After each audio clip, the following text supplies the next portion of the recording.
friends, welcome to my channel. நாம இந்த வீடியோல எதை பத்தி பார்க்க போறோம்னா டெய்லி நம்ம லைஃப்ல அதிகமா யூஸ் பண்ற சென்டென்ஸ் வந்து மேக் பண்ண பேசுறது அப்படினு தான் நாம இந்த வீடியோல பார்க்க போறோம். ஓகே फ्रेंड्स, வீடியோக்குள்ள போறதுக்கு முன்னாடி நம்ம சேனல் ஃபர்ஸ்ட் டைம் பாக்குறீங்களா சப்ஸ்கிரைப் பண்ணுங்க. இந்த வீடியோ உங்களுக்கு பிடிச்சிருந்தா லைக் பண்ணுங்க. ஓகே, இந்த வீடியோக்குள்ள போகலாம். ஓகே, இப்ப பாருங்க, உனக்கு நேரம் கிடைக்கும் போது நம்ம சொல்லுவோம்ல, உனக்கு நேரம் கிடைக்கும் போது என்ன கூப்பிடு, உனக்கு நேரம் கிடைக்கும் போது இங்க வா, இந்த மாதிரி எல்லாம் சொல்லுவோம் தானே. அப்போ உனக்கு நேரம் கிடைக்கும் போது இதை எப்படி சொல்லலாம்? when you have time.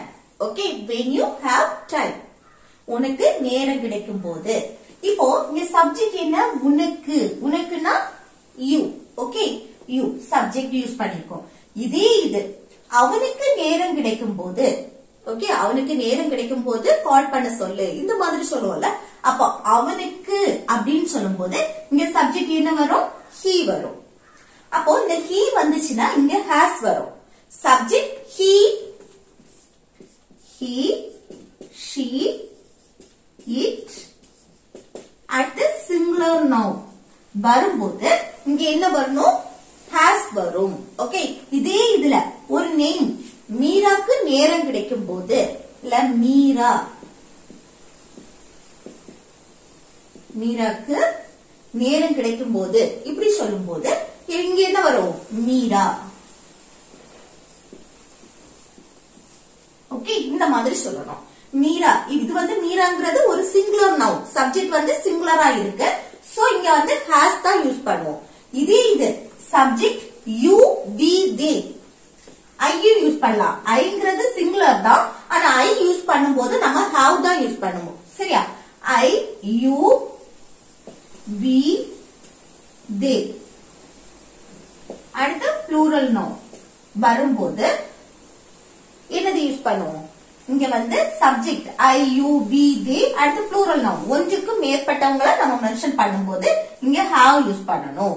Okay, ஆனா ஐ யூஸ் பண்ணாலும் இங்க ஹாவ் தான் யூஸ் பண்ணுவோம். சரியா? மற்றபடி சிங்குலர் சப்ஜெக்ட் எல்லாத்துக்குமே ஹாஸ் யூஸ் பண்ணுவோம். ஓகே, இப்ப பாருங்க, உனக்கு நேரம் கிடைக்கும் போது என்ன கூப்பிடு. இது எப்படி சொல்லலாம்? உனக்கு நேரம் கிடைக்கும் போது எனக்கு கால் பண்ணு, என்ன கூப்பிடு அப்படின்னு சொல்லுவோம். இது எப்படி சொல்லலாம்னா, ஃபர்ஸ்ட் என்ன கூப்பிடு அத ஃபர்ஸ்ட் எழுதும். சரியா? என்னை கூப்பிடு. என்னை அப்படிங்கறது சப்ஜெக்ட் கிடையாது, அது வந்து ஆப்ஜெக்ட் ப்ரோனவுன். சரியா? அப்ப பாருங்க, என்னை கூப்பிடு, கூப்பிடுறதுக்கு இங்கிலீஷ்ல கால் பண்றது, கால். அடுத்து என்னை, என்னை மென்ஷன் பண்ணும்போது மீ. Okay, call me. அடுத்து எப்போ? உனக்கு நேரம் கிடைக்கும் போது. அப்ப இதை எப்படி எழுதலாம்? when you have time. when you have time. Okay, அப்போ உனக்கு நேரம் கிடைக்கும் போது என்ன கூப்பிடு அப்படின்னா call me when you have time. call me when you have time. Okay, அடுத்து நெக்ஸ்ட் பாருங்க, உனக்கு நேரம் கிடைக்கும் போது என்ன வந்து பாரு அப்படின்னு சொல்ற. உனக்கு நேரம் கிடைக்கும் போது என்ன வந்து பாரு. அப்ப என்னை அப்படிங்கிறது என்னது? ஆப்ஜெக்ட் ப்ரோனவுன், அது சப்ஜெக்ட் கிடையாது. அப்ப என்ன வந்து பாரு, என்ன வந்து பாரு. வாரதுக்கு இங்கிலீஷ்ல கம். பாரு அப்படின்னா சி. ஓகே, பாக்குறது. அப்ப எப்படி எழுதணும்? Come and see me. Okay, come and see me அப்படின்னா என்ன வந்து பாரு. எப்போ? உனக்கு நேரம் கிடைக்கும் போது. உனக்கு நேரம் கிடைக்கும் போது இதை எப்படி சொல்லலாம்? when you have time. Okay, when you have time, உனக்கு நேரம் கிடைக்கும் போது.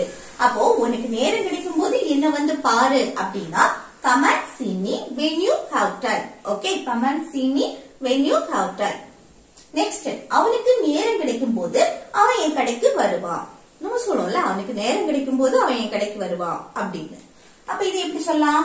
அவனுக்கு நேரம் கிடைக்கும் போது, அது அப்படி இருக்கட்டும், அவன் என் கடைக்கு வருவான். இது எப்படி எழுதுறது? அவன் என் கடைக்கு வருவான். ஃபியூச்சரை மீன் பண்ணி நம்ம சொல்றோம். ஓகே, அப்ப என்ன? Simple future tense. Simple future tense படி எப்படி எழுதணும்? ஃபர்ஸ்ட் சப்ஜெக்ட் அவன், அவன்னா he. அடுத்து ஃபியூச்சருக்கு என்ன போடுவோம்? will போடுவோம் தானே. சப்ஜெக்ட்டுக்கு அடுத்து will போடுவோம். அடுத்த வெர்ப். வெர்ப் எது? அவன் என் கடைக்கு வருவான், வரக்கூடிய செயல் நடக்கு. வாரதுக்கு இங்கிலீஷ்ல come. ஓகே, அடுத்து என்னது? என் கடைக்கு. அப்போ அந்த கடைக்கு இக்கு அதுக்கு டு போடணும். ஒரு இடத்துல இருந்து நம்ம இன்னொரு இடத்துக்கு மூவ் ஆகுறோம் தானே. அப்ப அந்த இக்கு அதுக்கு டு போட்டு என் கடை மை ஷாப். ஓகே, அவன் என் கடைக்கு வருவான் அப்படின்னா he will come to my shop. Okay, அடுத்து அவனுக்கு நேரம் கிடைக்கும் போது இது எப்படி எழுதலாம்? when போது அதுக்கு when போடுறோம். சரியா? அடுத்து இங்க வந்து சப்ஜெக்ட் என்ன? அவனுக்கு. அவனுக்குன்னா he has. he வந்துச்சுன்னா has வரும் தானே. அடுத்து time. Okay, when he has time. அவனுக்கு நேரம் கிடைக்கும் போது அவன் என் கடைக்கு வருவான் அப்படின்னா இது எப்படி சொல்றது? he will come to my shop when he has time. Okay, he will come to my shop when he has time. Okay, next உனக்கு நேரம் கிடைக்கும் போது இந்த புக்கை ரீட் பண்ணு. நம்ம சொல்லுவோம்ல உனக்கு நேரம் கிடைக்கும் போது இந்த புக்கை ரீட் பண்ணு அப்படின்னு. அப்போ இந்த புக்கை ரீட் பண்ணு அப்படின்னா எப்படி சொல்றது? இல்ல வந்து சப்ஜெக்ட் கிடையாது. சரியா? அப்ப இல்ல என்ன ரீட் பண்ணக்கூடிய செயல் நடக்கு. அப்போ ரீட். ரீட். அடுத்து இந்த புக் அப்படின்னா திஸ் புக். அப்போ read this book. Okay, read this book அப்படின்னா இந்த புக்கை ரீட் பண்ணு அப்படின்னு. எப்போ? உனக்கு நேரம் கிடைக்கும் போது. எப்படி எழுதலாம்? when you have time. Okay, அப்போ உனக்கு நேரம் கிடைக்கும் போது இந்த புக்கை ரீட் பண்ண அப்படின்னா read this book when you have time. Okay, read this book when you have time. Okay, அடுத்து நெக்ஸ்ட் பாருங்க. உனக்கு நேரம் இருந்தால். நம்ம இதுவரை என்ன பார்த்தோம்? உனக்கு நேரம் கிடைக்கும் போது அந்த போது அதுக்கு when யூஸ் பண்ணி பார்த்தோம். when you have time அப்படின்னு பார்த்தோம். ஆனா இங்க என்ன? உனக்கு நேரம் இருந்தால். ஓகே, உனக்கு நேரம் இருந்தால் அப்படிங்கிறதுக்கு if you have time அந்த when இருக்க இடத்துல if போட்டா போதும். Okay, if you have time. அதே இது அவனுக்கு நேரம் இருந்தால் சப்ஜெக்ட் பாருங்க. சப்ஜெக்ட் he she it அவளுக்கு நேரம் இருந்தால். இந்த மாதிரி சொல்லும் போது இங்க என்ன வரணும்? if he அவனுக்கு அப்படிங்கிறதுக்கு he போட்டிருக்கோம். இது அவளுக்கு நேரம் இருந்தால் அப்படின்னா இங்க she யூஸ் பண்ணுவோம். Okay, if she has time இல்ல if he has time. அந்த he she it singular noun வரும்போது இங்க என்ன யூஸ் பண்ணணும்? has யூஸ் பண்ணணும். ஓகே, அப்ப if he has time அவனுக்கு நேரம் இருந்தால் அப்படின்னு சொல்லும்போது. ஓகே, இப்ப பாருங்க. உனக்கு நேரம் இருந்தா அங்க போ. நம்ம சொல்லுவோம்ல உனக்கு நேரம் இருந்தா அங்க போ அப்படின்னு. இது எப்படி சொல்றது? பாருங்க, அங்க போ அப்படின்னா எப்படி சொல்றது? போறதுக்கு இங்கிலீஷ்ல go, அங்க அப்படின்னா there. அப்போ go there அங்க போ. எப்போ? உனக்கு நேரம் இருந்தால் அப்படின்னு. அதுக்கு என்ன எழுதணும்? if you have time. Okay, அப்போ உனக்கு நேரம் இருந்தா அங்க போ அப்படின்னா go there if you have time. இது உனக்கு நேரம் கிடைக்கும் போது அங்க போ அப்படின்னு சொல்லணும்னா go there இங்க என்ன போடணும்? when போட்டா போதும். கிடைக்கும் போது நேரம் கிடைக்கும் போது அப்படின்னா when போடணும். go there when you have time. Okay, next அவளுக்கு சாயங்காலம் நேரம் இருந்தா நாங்க உன் வீட்டுக்கு வருவோம். அவளுக்கு சாயங்காலம் நேரம் இருந்துச்சுன்னா நாங்க ரெண்டு பேரும் சேர்ந்து உன் வீட்டுக்கு வருவோம். இந்த மாதிரி சொல்லுவோம்ல, அது எப்படி சொல்றது? பாருங்க, இல்ல வந்து உன் வீட்டுக்கு வருவோம். நாங்க உன் வீட்டுக்கு வருவோம் அப்படின்னு ஃபியூச்சரை மெயின் பண்ணி சொல்றோம். அப்ப இத ஃபர்ஸ்ட் எழுதலாமா? அப்ப என்ன? நாங்க தன்னையும் தன் கூட இருக்கிறவங்களையும் சேர்த்து பேசும்போது என்ன சப்ஜெக்ட் we யூஸ் பண்ணுவோம். Okay, we. அடுத்து என்ன வரணும்? ஃபியூச்சரை மெயின் பண்ணி பேசுறோம். So will.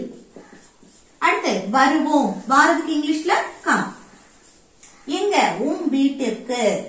ஓகே, அந்த வீட மென்ஷன் பண்ணும்போது அதுக்கு முன்னாடி அந்த வீட்டுக்கு ஒரு இடத்துல இருந்து இன்னொரு இடத்துக்கு மூவ் ஆகுறோம். அப்ப நம்ம என்ன to யூஸ் பண்ணணும் அப்படின்னு பார்த்தோம். ஆனா அந்த வீட மென்ஷன் பண்ற இடத்துல நம்ம அதுக்கு முன்னாடி to யூஸ் பண்ண கூடாது. ஓகே, ஆனா இங்க யூஸ் பண்ணலாம். ஏன்னா இங்க பாருங்க, உன்னுடைய வீட்டுக்கு. அப்போ பொசசிவ் ப்ரோனவுன் வந்திருக்கு. சோ இதுல வந்து your house. அந்த your house அந்த பொசசிவ் வந்தனால அதுக்கு முன்னாடி நம்ம to யூஸ் பண்ணி பேசலாம். ஓகே, அப்போ we will come to your house அப்படின்னா நாங்க உன் வீட்டுக்கு வருவோம். எப்போ? அவளுக்கு சாயங்காலம் நேரம் இருந்தா, ஓகே, அவளுக்கு சாயங்காலம் நேரம் இருந்துச்சுன்னா அப்படின்னு. அப்ப இதுல எப்படி வரும்? இப்போ அவளுக்கு நேரம் இருந்தா அப்படின்னா, அவனுக்கு நேரம் இருந்தா அப்படின்னா if he has time, அவளுக்குன்னா if she has time. அப்ப அவளுக்கு நேரம் இருந்தால் அப்படின்னா எப்படி எழுதணும்? if she has time. Okay, if she has time, அவளுக்கு நேரம் இருந்தால். எப்போ நேரம் இருக்கு? சாயங்காலம், சாயங்காலம் மாலை. அப்போ இந்த ஈவினிங். ஓகே, இந்த மார்னிங் காலையில சொல்லும் போது இந்த மார்னிங், அடுத்து மதியம்னா இந்த ஆஃப்டர்நூன், அடுத்து சாயங்காலம்னா இந்த ஈவினிங், இந்த மாதிரி சொல்லணும். சரியா?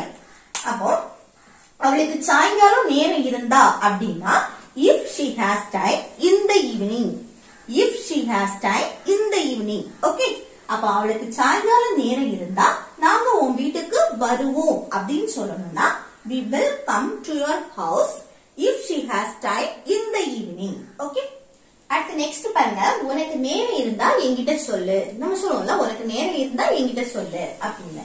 இது எப்படி சொல்லலாம்? என்கிட்ட சொல்லு அப்படின்னா எப்படி சொல்றது? tell me. என்கிட்ட சொல்லுனா tell me. எப்போ? உனக்கு நேரம் இருந்தால். அப்போ if you have time. Okay, if you have time அப்படின்னா உனக்கு நேரம் இருந்தால். அப்போ உனக்கு நேரம் இருந்தா என்கிட்ட சொல்லுனா tell me if you have time. Okay, இது உனக்கு நேரம் கிடைக்கும் போது என்கிட்ட சொல்லு அப்படின்னா எப்படி எழுதலாம்? tell me when you have time. Okay, உனக்கு நேரம் கிடைக்கும் போது அப்படின்னு சொல்லும்போது tell me, என்ன if வர இடத்துல when you have time. Okay, next உனக்கு நேரம் இருந்தா சம. நம்ம சொல்லல, உனக்கு நேரம் இருந்தா இத சமைச்சுக்கோ அப்படின்னு. எப்படி சொல்லலாம்? இல்ல உனக்கு அப்படின்னு இருக்குல்ல, இது வந்து மரியாதையா உங்களுக்கு அப்படின்னு சொல்லலாம். உங்களுக்கு நேரம் இருந்தா சமைங்க அப்படின்னு. அப்போ சமைக்கிறதுக்கு இங்கிலீஷ்ல குக், குக். அடுத்து உனக்கு நேரம் இருந்தால் அப்படின்னா if you have time. Okay, அப்போ உனக்கு நேரம் இருந்தா இல்ல உங்களுக்கு நேரம் இருந்துச்சுன்னா சமைங்க அப்படின்னு சொல்றதுக்கு cook if you have time. Okay, cook if you have time. Next உனக்கு நேரம் இருந்தா கடைக்கு போ. சொல்லுவோமா? உனக்கு நேரம் இருந்துச்சுன்னா கடைக்கு போ அப்படின்னு. எப்படி சொல்றது? கடைக்கு போ. போறதுக்கு இங்கிலீஷ்ல இல்ல வந்து சப்ஜெக்ட் கிடையாது. சரியா? கடைக்கு போ. அப்ப சப்ஜெக்ட் இல்லனா verb ஃபர்ஸ்ட் எழுதணும். போறதுக்கு இங்கிலீஷ்ல go. அடுத்து எங்க போறது? கடைக்கு. ஒரு இடத்துல இருந்து இன்னொரு இடத்துக்கு மூவ் ஆகுறோம் தானே. அப்போ to போட்டுட்டு அடுத்து the shop இல்ல ஸ்டோர்னு கூட சொல்லிக்கலாம். சரியா? அப்போ go to the shop அப்படின்னா கடைக்கு போ. எப்போ? உனக்கு நேரம் இருந்தால். எப்படி எழுதுறது? if you have time. Okay, உனக்கு நேரம் இருந்தா கடைக்கு போ அப்படின்னா go to the shop if you have time. Okay, go to the shop if you have time. Next உனக்கு நேரம் இருந்தா இத க்ளீன் பண்ணு. நம்ம சொல்றோம்ல, உனக்கு நேரம் இருந்துச்சுன்னா இத க்ளீன் பண்ணு அப்படின்னு. இது எப்படி சொல்றது? பாருங்க, இதை க்ளீன் பண்ணு அப்படின்னா என்ன? இதுல வந்து சப்ஜெக்ட் கிடையாது. சரியா? அப்ப இல்ல என்ன verb எழுதணும். அப்ப க்ளீன் பண்ணுனா clean. அடுத்து இதை this, clean this அப்படின்னா இத க்ளீன் பண்ணு. எப்போ? உனக்கு நேரம் இருந்தால். அப்போ if you have time. Okay, அப்போ உனக்கு நேரம் இருந்தா இத க்ளீன் பண்ணு அப்படின்னா clean this if you have time. Okay, clean this if you have time. அடுத்து நெக்ஸ்ட் பாருங்க. உங்களுக்கு நேரம் கிடைக்கும் போது உங்களால அந்த டாக்குமெண்ட் வந்து எனக்கு அனுப்ப முடியுமா அப்படின்னு கேக்குறேன். ஓகே, உங்களுக்கு நேரம் கிடைக்கும் போது உங்களால அந்த டாக்குமெண்ட் வந்து எனக்கு அனுப்ப முடியுமா அப்படின்னு. அப்ப இது எப்படி சொல்லலாம்? பாருங்க, ஒரு விஷயத்த செய்ய முடியுமா அப்படின்னு கேட்கும்போது என்ன யூஸ் பண்ணி கொஸ்டின் கேட்கலாம்? இப்போ ஒரு விஷயத்த என்னால செய்ய முடியும்னா கேன் யூஸ் பண்ணுவோம். ஓகே, இதே இது கொஸ்டினா கேக்குறோம் முடியுமா அப்படின்னா இந்த கேன் யூஸ் பண்ணி நாம கொஸ்டின் கேட்போம். ஒரு விஷயத்த, ஒரு செயலை வந்து உங்களால இதை செய்ய முடியுமா அப்படின்னு கேட்கும் போது இந்த கேன் யூஸ் பண்ணி கேட்போம். இதையே கொஞ்சம் மரியாதையா கேட்கணும் அப்படின்னா இது வந்து கேன் யூஸ் பண்ணி நம்ம கேட்கிறோம்னா நம்ம ஃப்ரெண்ட்ஸ் கிட்ட ஃபேமிலி கிட்ட நல்ல நெருக்கமானவங்க கிட்ட கேட்கும் போது நம்ம ஃப்ரீயா அந்த கேன் யூஸ் பண்ணி கேட்போம். ஓகே, இதே இது குட் யூஸ் பண்ணி கேட்கும் போது இது வந்து ஒரு ஃபார்மல். ஓகே, கொஞ்சம் ரெஸ்பெக்டா பெரியவங்க கிட்ட கேட்கும் போது நம்ம குட் யூஸ் பண்ணலாம். ஓகே, கேனை விட குட் வந்து கொஞ்சம் ஃபார்மல். Okay, கேன்ங்கிறது informal. அப்போ நம்ம வந்து ஆபீஸ்லயா இருக்கட்டும் இல்ல வெளியில யார்கிட்டயாவது தெரிஞ்சவங்க கிட்ட, ரொம்ப க்ளோஸ் கிடையாது, ஒரு தெரிஞ்சவங்க கிட்ட பெரியவங்க கிட்ட அப்படி கேட்கும் போது உங்களால இந்த டாக்குமெண்ட் அனுப்பி தர முடியுமான்னு கேட்கும் போது நம்ம குட் யூஸ் பண்ணி கேட்கலாம். ஓகே, அப்ப இல்ல என்ன குட் யூஸ் பண்ணி கேட்போமா? கேன் யூஸ் பண்ணாலும் தப்பு கிடையாது, ஆனா கொஞ்சம் மரியாதையா நம்ம கேட்கணும் அப்படின்னா அப்போ குட் யூஸ் பண்ணி கேட்கலாம். சரியா? அப்போ குட். அடுத்து என்ன? சப்ஜெக்ட் எழுதணும். இப்போ உங்களுக்கு நேரம் கிடைக்கும் போது இது அப்படியே இருக்கட்டும், இத மட்டும் பாருங்க. உங்களால் அந்த டாக்குமெண்ட்டை எனக்கு அனுப்ப முடியுமா அப்படின்னு மட்டும் பாருங்க. இல்ல வந்து குட் யூஸ் பண்ணி கொஸ்டின் கேட்கிறோம், அந்த முடியுமா அதுக்குதான் குட் யூஸ் பண்ணிருக்கோம். அடுத்து என்ன? சப்ஜெக்ட் எழுதணும். உங்களால். அப்ப உங்களால்னா யூ, சப்ஜெக்ட் யூ. அடுத்து என்ன வரணும்? வெர்ப் வரணும். இல்ல வெர்ப் எது? அந்த டாக்குமெண்ட்டை எனக்கு அனுப்ப முடியுமா? ஓகே, சென்ட் பண்ண முடியுமா? ஓகே, அடுத்து யாருக்கு சென்ட் பண்ண முடியுமா? எனக்கு. எனக்குன்னா மீ. அடுத்து என்ன சென்ட் பண்றது? அந்த டாக்குமெண்ட். அப்போ தட், அந்த, அதுக்கு தட், தட் டாக்குமெண்ட். ஓகே, அப்போ உங்களால அந்த டாக்குமெண்ட் எனக்கு சென்ட் பண்ண முடியுமா அப்படின்னு கேட்கணும்னா could you send me that document? Okay, could you send me that document? like can use பண்ணாலும் ஒண்ணும் இல்ல, can you send me that document? Okay, இது வந்து கொஞ்சம் ஃபார்மலா கேக்குறது. சரியா? அடுத்து டாக்குமெண்ட். அடுத்து என்ன கேட்கணும்? உங்களுக்கு நேரம் கிடைக்கும் போது அப்படின்னு சொல்லணும்னா எப்படி சொல்றது?